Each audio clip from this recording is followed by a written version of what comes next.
Good morning, नमस्कार, welcome to the new video.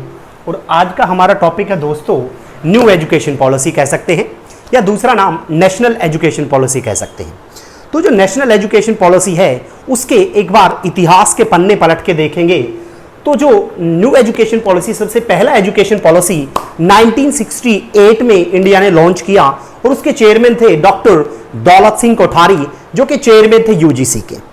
इस commission के अंदर टोटल 17 मेंबर्स थे, जिसमें हमने 5 फॉरेन एक्सपर्ट्स को भी यहां पे इंक्लूड किया गया, जो कि USA, UK, USSR, France, Japan. और 1968 के अंदर दोस्तों ये पॉलिसी पहली बार आई और इंप्लीमेंट हुई, भारत की पहली एजुकेशन पॉलिसी। उसके बाद 1986 के अंदर न्यू एजुकेशन या नेशनल एजुकेशन पॉलिसी सेकंड आई, जिसमें आनंद स्वरूप ने रिव्यू किया इस नई पॉलिसी के लिए। और उस टाइम पे प्राइम मिनिस्टर थे राजीव गांधी, और पहली पॉलिसी जब आई 1968 तो प्राइम मिनिस्टर थी इंदिरा गांधी। आज ठीक 34 साल के बाद 2020 के अंदर न्यू एजुकेशन पॉलिसी कहें या नेशनल एजुकेशन पॉलिसी आई और प्राइम मिनिस्टर नरेंद्र मोदी। इस न्यू एजुकेशन पॉलिसी के लिए एक कमेटी बनाई गई, that is committee for evolution of new education policy, जिसके चेयरमैन रहे श्री TSR सुब्रमण्यम, जो कि फॉर्मर कैबिनेट सेक्रेटरी रहे हैं इंडियन गवर्नमेंट के अंदर। उन्होंने अपनी रिपोर्ट मई 2016 में सबमिट की और उसके बाद जून 2017 में दोस्तों एक कमेटी बनाएगी जो कि ड्राफ्ट करेगी न्यू एजुकेशन पॉलिसी 2020 को। और इसके जो चेयरमैन थे वो थे डॉक्टर कृष्ण स्वामी कस्तूरी रंजन, जो कि चेयरमैन थे इसरो के पहले। एक बहुत बड़ा नाम, किसी पहचान के मोहताज नहीं। 1982 में कस्तूरी रंजन जी को पद्मश्री मिला, 1992 में पद्म भूषण और 2000 के अंदर पद्म विभूषण, और होप सो शायद आगे भारत रत्न, क्योंकि इन 3 रत्न के बाद भारत रत्न है हमारे पास। राज्यसभा के मेंबर रहे 2003 से 2009।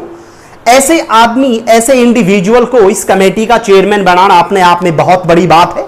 और उनको जो है ऑनरेरी डॉक्टरेट की जो है उपाधि दी गई 16 यूनिवर्सिटीज के अंदर से दोस्तों।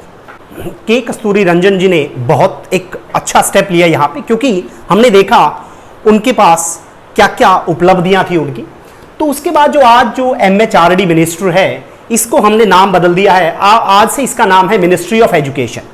जहां तक दोस्तों बजट की बात है, तो पहले जब पहला हमारा 1968 का पहला न्यू एजुकेशन पॉलिसी था, उसमें जीडीपी का 1.6% था, 1.6%। आज हमने बढ़ा के उसको 6% कर दिया है जीडीपी का। इसके अंदर जो है ऐसा नहीं है कि पॉलिसी ऐसे ही बना दी गई है, लगभग 2 लाख सजेशंस लिए गए इस पॉलिसी के अंदर। 676 जो टोटल 734 डिस्ट्रिक्ट हैं इंडिया के अंदर, उसमें से 676 डिस्ट्रिक्ट्स को इंक्लूड किया गया, वहां से भी सजेशंस आए।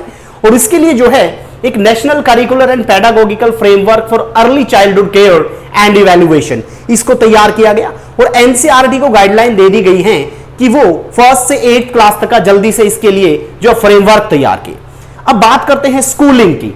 5+3+3+4 ये क्या है? 5+3+3+4, तो इसके लिए देखिए दोस्तों, इसको समझते हैं। पहला है फाउंडेशन और बेसिक कोर्स, जो कि 5 साल का होगा।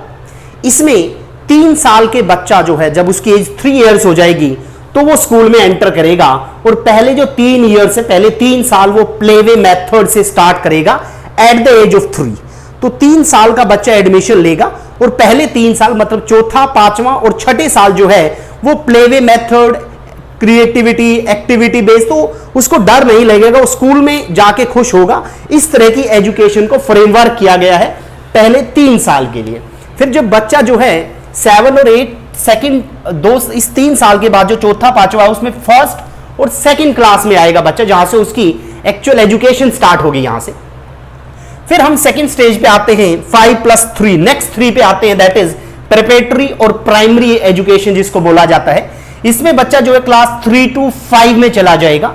एक्टिविटी बेस्ड और लैंग्वेज यहां पे बेनिफिट दिया गया है सेंट्रल गवर्नमेंट के द्वारा, कि अगर कोई बोर्ड, कोई जो स्टेट बोर्ड है, वो अगर वहां की जो लोकल लैंग्वेज है उसमें अगर एजुकेट करना चाहिए, क्योंकि बच्चा अपनी मातृभाषा मदर टंग में, अपनी लोकल लैंग्वेज में ज्यादा अच्छे से सीखता है। तो यहां पे एक ये एज दिया गया है। उसके बाद ये 3 साल खत्म हुए दोस्तों, 5+3। फिर मिडिल स्कूल एज आया जिसमें 3 साल के लिए फिर बच्चा जो है यहाँ पे जो है वो 5 क्लास चला गया, यहाँ पे 6, 7 और 8 क्लास में आएगा।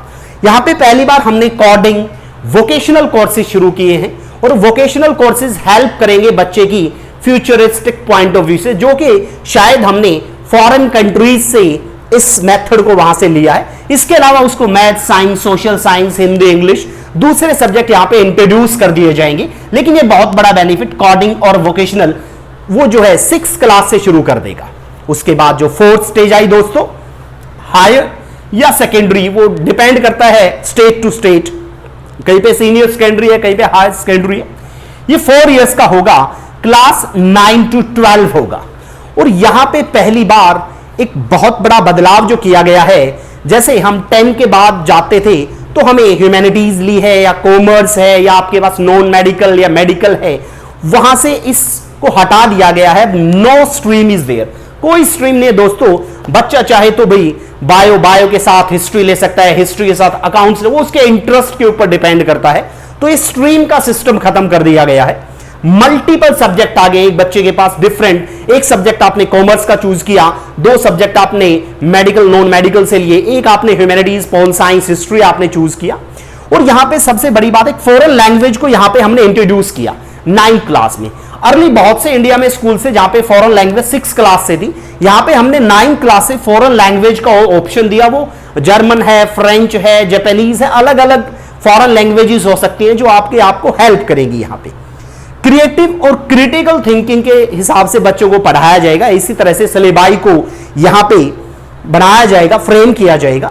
सेमेस्टर एग्जाम, जो एक फियर होता था कि भी education after in the month of March exam हो गए, तो एक जो एग्जाम फियर था उसको खत्म करने की यहां पे कोशिश की है दोस्तों।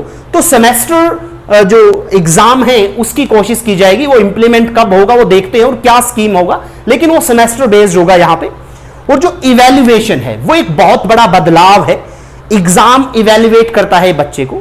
इसके अलावा जो है टीचर्स भी इवैल्यूएट करेंगे भी वो बच्चा क्लास में कैसा था, स्कूल में कैसा बिहेव करता था, एटिकेट्स कैसे थे, डिसिप्लिनरी था।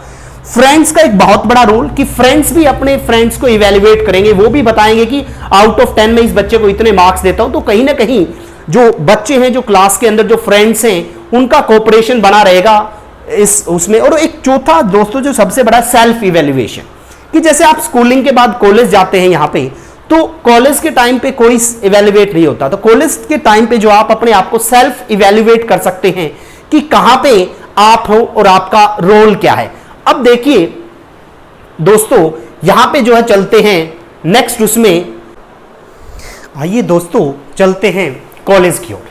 तो जो न्यू एजुकेशन पॉलिसी है उसमें जहां तक कॉलेज एजुकेशन की बात है, तो जो ग्रेजुएशन है वो 4 इयर्स का रहेगा। इसमें जो पहले हम BA, BSc, BCom, bachelor of arts, bachelor of commerce, bachelor of science, क्योंकि हमने 12th में स्ट्रीम खत्म कर दिया है, तो अब ये बीए, बीएससी, बीकॉम नहीं होगा, एक 4 ईयर कोर्स होगा। इसमें एक जो है मल्टीपल एंट्री और एग्जिट की फैसिलिटी जो बच्चों को दी गई है स्टूडेंट को। अगर आपने 1 साल के बाद आपने अपनी पढ़ाई किसी भी कारणवश छोड़ दी, तो आपको सर्टिफिकेट मिलेगा उसका कि आपने 1 साल के आपने ग्रेजुएशन किया है। अगर आप 2 साल के बाद छोड़ते ड्यू टू एनी रीजन, कोई भी कारण हो सकता है, तो 2 साल के बाद आपको एक डिप्लोमा मिलेगा, ग्रेजुएट डिप्लोमा आपके पास होगा। और 3 साल के बाद जो है आपको डिग्री मिलेगी। जैसे डिफरेंट जॉब निकलती हैं, एसएससी की बात करें, सीजीएल की बात करें, यूपीएससी की बात करें, तो वहां पे डिग्री इज रिक्वायर्ड, डिग्री की जरूरत है जो जॉब के लिए। तो 3 साल के बाद अगर आप छोड़ना चाहें तो आपको डिग्री मिलेगी, आप डिफरेंट ग्रेजुएशन आफ्टर जॉब्स के लिए आप अप्लाई कर सकते हैं। जो 4 साल का होगा वहां पे आपको रिसर्च डिग्री मिलेगा जब आप 4 साल कंप्लीट करेंगे अपनी ग्रेजुएशन में। उसके बाद जब पोस्ट ग्रेजुएशन की बात आई दोस्तों, तो पोस्ट ग्रेजुएशन जो है वो 1 साल और 2 साल का 2 प्रावधान दिए गए हैं। जो स्टूडेंट 4 साल का रिसर्च डिग्री करेगा उसका पोस्ट ग्रेजुएशन 1 साल में कंप्लीट हो जाएगा, और जो डिग्री करके पोस्ट ग्रेजुएशन करना चाहेगा उसके लिए 2 साल का जो है वो पोस्ट ग्रेजुएशन होगा।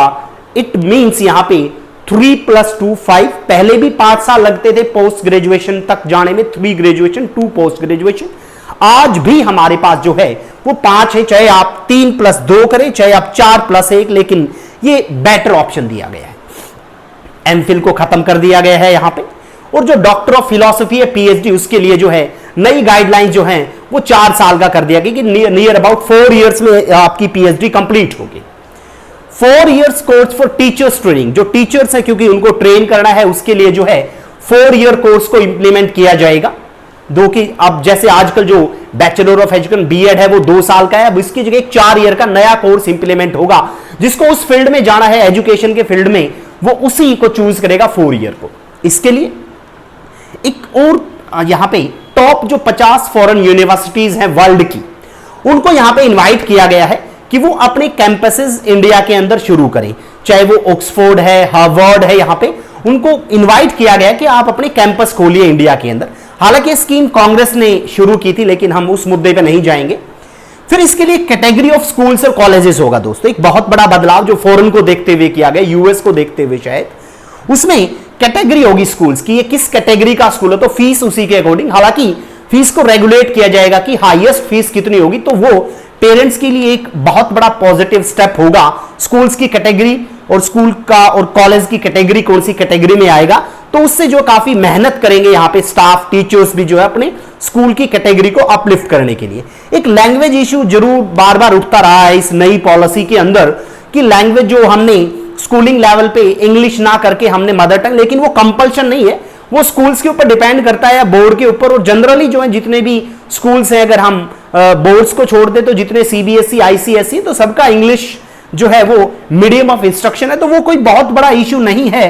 तो कुल मिला के हम कह सकते हैं कि जो हमारी न्यू एजुकेशन पॉलिसी 2020 एक बहुत बड़ा बदलाव लेके आएगी और इसके जो रिजल्ट हैं वो हमें आने वाले दिनों में, आने वाले सालों में लगेंगे और इसका जो है इंप्लीमेंटेशन करने में लगभग है वो 4 से 5 साल में कंप्लीट इंप्लीमेंटेशन हो जाएगा। तो इन्हीं के साथ आज का ये था हमारा वीडियो। जय हिंद, जय भारत।